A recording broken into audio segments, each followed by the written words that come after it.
আমরা জনগণের স্বাস্থ্য নিয়ে ছিনিমিনি খেলতে পারি না। আমরা যেখানে ট্রেনিং হবে না, যেখানে পর্যাপ্ত রোগী থাকবে না, টিচার দিতে পারবো না, টিচাররা নেওয়া হচ্ছে না, সেখানে আমরা কেন মেডিকেল কলেজ চালু রাখবো? মানহীন সরকারি বেসরকারি মেডিকেলের আসন কমানো এবং শিক্ষার্থী অনুপাতে শিক্ষকদের পদ সৃষ্টি করা, মানে এই নিয়ে আপনাদের চিন্তা ভাবনাটা কেমন হবে?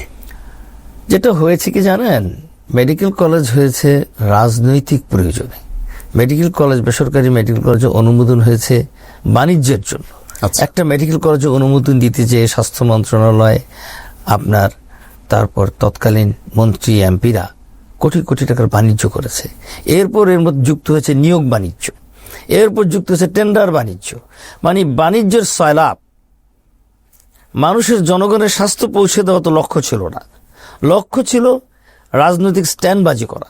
একজন মন্ত্রী বলতে পারছে আমার এলাকায় একটা মেডিকেল কলেজ আমি তৈরি করেছি, একজন এমপি সাহেব বলতে পারছেন যে আমি আমার একটা মেডিকেল কলেজের মালিক।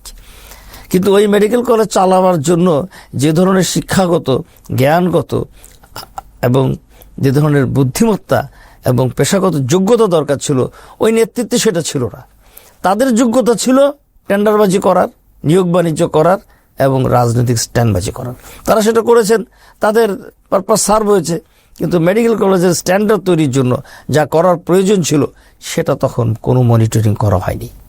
আপনারা অবাক হবেন যে আমরা যখন ডাক্তার হয়েছি আজকে থেকে 35 বছর 36 বছর আগে, তখন এক একটা সারা দেশে আমাদের 800 থেকে 900 ডাক্তার বছরে বের হতো।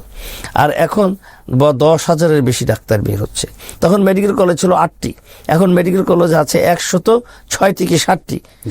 তো এই যে অবস্থাটা, এটা হয়েছে শুধুমাত্র রাজনৈতিক দুর্বৃত্তায়নের কারণে। আচ্ছা, এক্ষেত্রে আমি আর একটু যোগ করে দিই, সেটা হলো অতি অবশ্যই মানহীন মেডিকেল কলেজগুলো বন্ধ করতে হবে, সেটা সরকারি হোক আর বেসরকারি হোক। আমরা জনগণের স্বাস্থ্য নিয়ে ছিনিমিনি খেলতে পারি না। আমরা যেখানে ট্রেনিং হবে না, যেখানে পর্যাপ্ত রোগী থাকবে না, টিচার দিতে পারবো না, টিচাররা নেওয়া হচ্ছে না, সেখানে আমরা কেন মেডিকেল কলেজ চালু রাখবো? আমরা অবশ্যই এগুলো বন্ধ করে দেবো এবং এই ছাত্রগুলিকে গুটিয়ে যেখানে যেখানে ভালো জায়গা সেখানে ডিস্ট্রিবিউট করে দেবো।